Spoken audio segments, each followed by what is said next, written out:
बहुत सारे मसीह ये गलती करते हैं, वो नहीं समझते। और जो मसीह विश्वास में आके प्रभु को जीवन दे के बपतिस्मा लेके लंबा समय बिता के प्रभु को जब छोड़ के चला जाता है, वो ऑटोमेटिकली उसका घराना श्रापित हो जाता है। क्यों कहा गया नए नियम में, जो इस पत्री की आज्ञा ना माने, वचन को ना माने, तुम उसको भी मत मानो, उसको अपने घर में भी घुसने मत दो। क्यों मना गया? क्योंकि वो श्रापित है, वो तुम्हारे घर में एंटर करेगा, क्योंकि प्रभु के पवित्र आत्मा का स्वाद चख के वो पीछे चला गया, तुम्हारे घर में एंटर करेगा, तो उसके हाथ रखने से, उसके मिलने से, तुम्हारे घर में आने से श्राप आएंगे। इसीलिए मना किया उसको अपने घर में भी घुसने मत दो। आज मसीह समझते नहीं है। कई परिवारों के लोग हैं जो प्रभु में आके प्रभु को छोड़कर चले गए बपतिस्मा लेके जीवन देके, और वहां के जो मसीह है सिर्फ भावनात्मक भावनाओं में बह के उनके घरों में जाते, एंटर करते, वहां रुकते, वहां पे रात को स्टे करते हैं, वहां पे मिलना जुलना खूब करते हैं। जो प्रभु को छोड़कर चले गए हैं, प्रभु को त्याग दिया है, संसार के अन्य निकम्मे कामों में और अन्य संसार की सारी गंदी चीजों में, शैतानी चीजों में शामिल हो गए हैं, उनके साथ जाते हैं और वो परेशान हो जाते हैं। एक ऐसी मसीह महिला थी हमारे चर्च में, जिनको बार बार वो एक रिश्तेदारी के यहाँ जाती थी, उनको प्रॉब्लम होती थी। जब जाती थी, दुष्ट आत्माओं के प्रभाव, दुष्ट आत्माओं के अटैक उन पे आते थे। वो दुखी हो गई, मैं क्या करूं। मैं प्रार्थना करता और करते करते 100 से ऊपर दुष्ट आत्मा तो मैंने निकाल दी उनके अंदर से, उससे ज्यादा दुष्ट आत्मा निकाल दी, लेकिन फिर भी वो जाती, फिर परेशान हो जाती। तो उनको फिर पवित्र आत्मा ने मुझे कहा, इनको मना करके वहां ना जाया करे, वहां जाना रोक दे, मना कर दे। और इन्होंने जब वहां जाना रोक दिया, बंद कर दिया, तो उसके बाद उनको दुष्ट आत्मा के प्रभाव से परमेश्वर ने छुटकारा दिया। हालेलुया। क्योंकि कुछ प्लेसेस ऐसे होते हैं जो श्रापित होते हैं, जिसके कारण हम भी श्राप को अपने जीवन में ले लेते हैं, हम नहीं समझते उस चीज को। और प्रभु ने भी इस श्राप के विषय में कहा, क्योंकि कई जगह पे प्लेसेस श्रापित होते हैं, कई घर श्रापित होते हैं जहां नहीं जाना चाहिए, लेकिन जब पास्टर मना करता लोग नहीं मानते, वो फिर भी जाते हैं और श्राप को अपने ऊपर लेके आते, पनिशमेंट को लेके आते। यीशु ने सख्त मना किया, तू उस गांव में मत जाना। खोले उसके लिए एक वचन, मरकुस की पत्री अध्याय 8 उसके पद 22 से लेकर 26 तक पढ़े, क्या लिखा है। बैतसैदा में आए, लोग एक अंधे को उसके पास ले आए और उससे विनती की कि उसको छुए। वह उस अंधे का हाथ पकड़कर उसे गांव के बाहर ले गया और उसकी आंखों में थूककर उस पर हाथ रखे और उससे पूछा, क्या तू कुछ देखता है?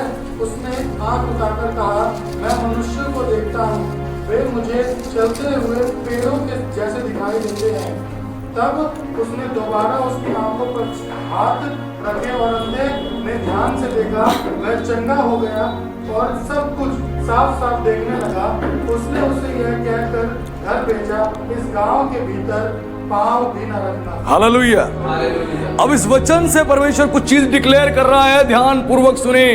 ये अंधा जो व्यक्ति था, ये प्रभु के पास आया तो प्रभु ने इसके लिए प्रार्थना करी। प्रभु चाहते तो डायरेक्ट मुंह से बोलते चंगा हो जाता, प्रभु चाहते मुंह से बोलते चंगा हो जाता, लेकिन प्रभु ने क्या करा, मट्टी सानी। इसके पीछे एक बड़ा स्पिरिचुअल रीजन है। प्रभु चाहते हाथ रख के चंगा कर देते, जैसे प्रभु ने कई सारे अंधों को चंगा किया, लेकिन परमेश्वर ने मट्टी ली और थूका और उसको साना, क्योंकि वहां की मट्टी क्या थी, श्रापित थी।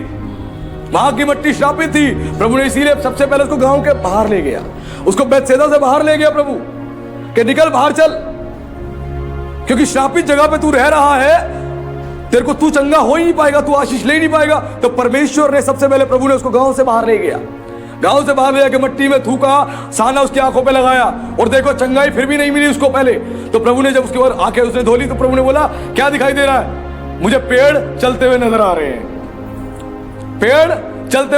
हैं। जन्म का अंधा था ये, इसको पेड़ चलते हुए नजर आ रहे थे।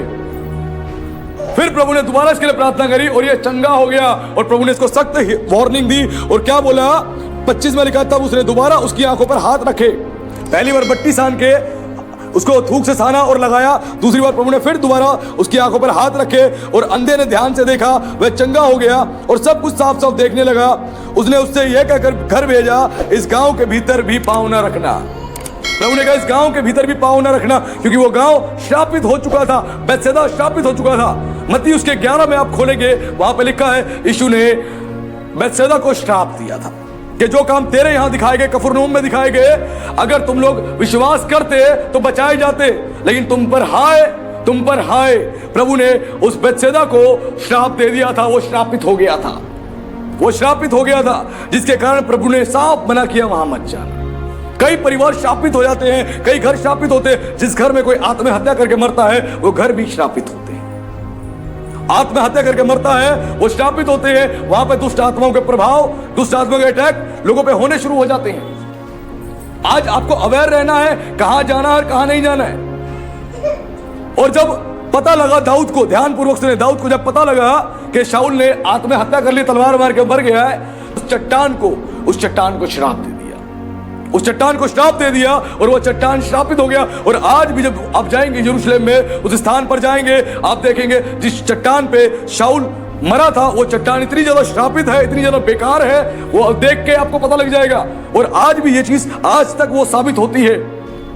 और ऐसे ही एक समय पे जब वैज्ञानिकों ने, ध्यानपूर्वक सुने, वैज्ञानिकों ने एक रिसर्च करी, क्या सही में श्राप और आशीष काम करते हैं। वैज्ञानिकों ने जब रिसर्च करी श्राप और आशीष क्या सच में काम करते हैं, तो उन्होंने क्या किया, कई प्रकार के उन्होंने एक्सपेरिमेंट किए।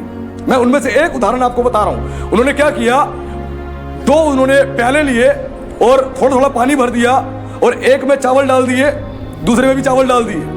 दोनों में चावल डालने के बाद जो साइंटिस्टों का, जो वैज्ञानिकों का जो ग्रोथ था, वो मिलके एक प्याले को आशीष देने लगे। चावल तू बढ़िया हो जा, चावल तू हरा भरा रहे, चावल तू अच्छा रहे, बहुत सारी ब्लेसिंग दी, बहुत सारी ब्लेसिंग दी।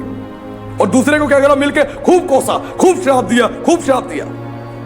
और कुछ दिन बाद देखने में क्या आया, जिस चावलों को खूब श्राप दिए वो सड़ गए, बदबूदार हो गए और कीड़े लग गए उनमें, और जिनमें आशीष दी वो वैसे के वैसे ही थे।